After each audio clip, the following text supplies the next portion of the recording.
Nangyari? Lasing ba yun? Lasing sir. Ba't kayo nag-away? Puno na ako eh. Ba't na puno ka?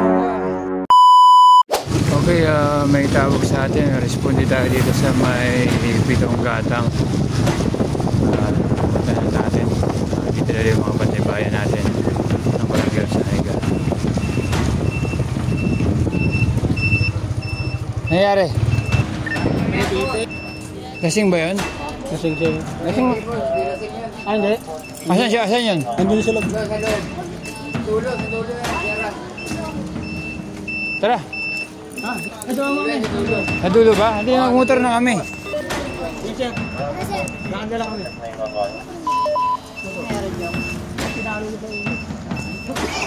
Nag-aaway ba yan? Nag-aaway?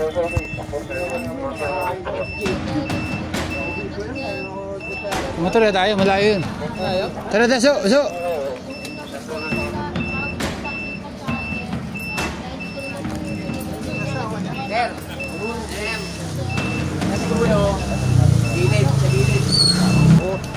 Ayun. Kasi ulo yan te. Tara, tara, so, punta nyo.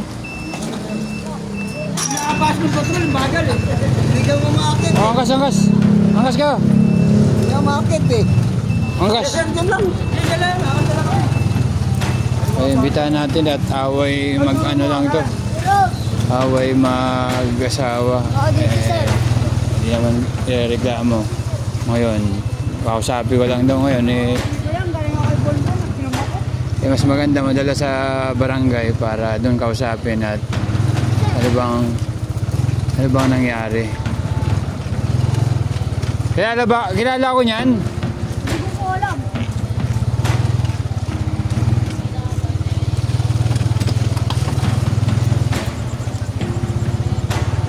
Unang bungad ng duty natin. Saan banda? Sir.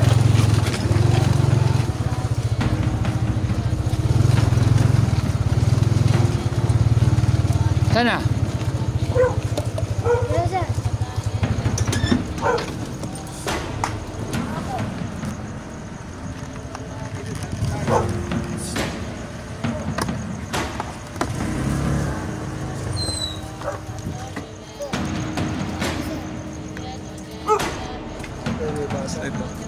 Ito sir. Oh, nakainom ka ba? Hindi ka nakainom? Pagod lang. Ba't kayo nag-away? Napuno na ako eh. Ba't napuno ka? Wala nang tigil na bunganga ako eh. Oh, ba't sinaktan mo? Nakapuno na ako eh. Pagod na ka na sa trabaho eh. Oh, Hindi naman ang ginagawa eh. imbitahan ka namin sa barangay ha? Hindi naman na nakakatuwa. Hindi, imbitahan natin sa barangay para i-record natin yung pangyayari. Ito kayo pag-ayusin kung anong Ha? Sige. May anak kayo. Sobra na eh. Ako yung napupuno na. May anak na kayo eh. Ba't sinaktan mo naman yung asawa mo? Hindi na ako nakapagpigil. O, paano kung ipakulong ka? Hindi naman ako nakapagpigil. Hindi, paano kung makulong ka nga? Magpapakulong na lang ako. O, diba Nariyan na ho eh. Nangyari na ho eh. Imbitahan ka naman sa barangay. Walang magkasama yung anak mo. Sama mo na yan ha. Tara, patrol. Para makausap namin kayo ha. Huwag yung pagalitan si Ate Inday dito ha. Anthony ha. Pag sinusumbong kayo ha. Parang napagalitan nyo eh. Siya lang naman nagbabantay dito eh. O, bantayan nyo yung sarili nyo dito. Ayan, dito tayo sa Pitong Gatang. Ayan. Imbitahan natin yung asawang nasaktan at wala naman siyang planong ihabla yung asawa niya kasi may anak daw sila kasama, kaya pupunta kami sa barangay para mag-usap sila kung anong pinagmulan, ano bang, kung magkakayos ba sila. Let's go. Okay, ito, inimbitahan na natin yung mag-asawa papunta sa barangay.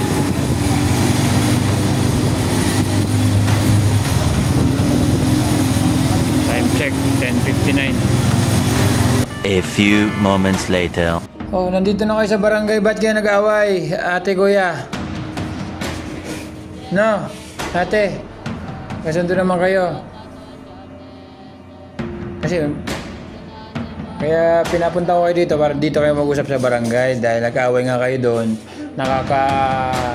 nakaka-alarma kayo dun sa pitong gatang, ha? Ngayon, nandito kayo para ma-record natin ang nangyari. Nag-away kayo. Ngayon, hindi mo siya reklamo yung asawa mo. Hindi ko muna. Kasi ano ko basta wawa. Sige, i-record natin yun sa ano, ha? Anong address niya? Ang forward. Bantorman yun, di ba? Oo. Ito na lang i-address ko dito sa police assistant. Wala kang sasabihin, kuya?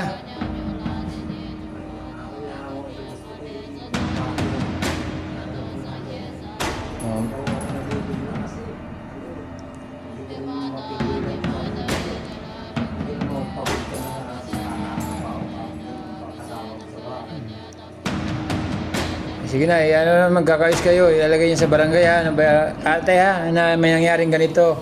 Na nasaktan ka ni kuya, ha? Kaya... hindi na siya reklamo. Kasama pa nga silang anak.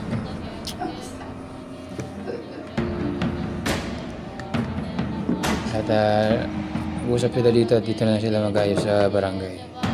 Maraming salamat at sila po ang aming responde ngayong gabing ito.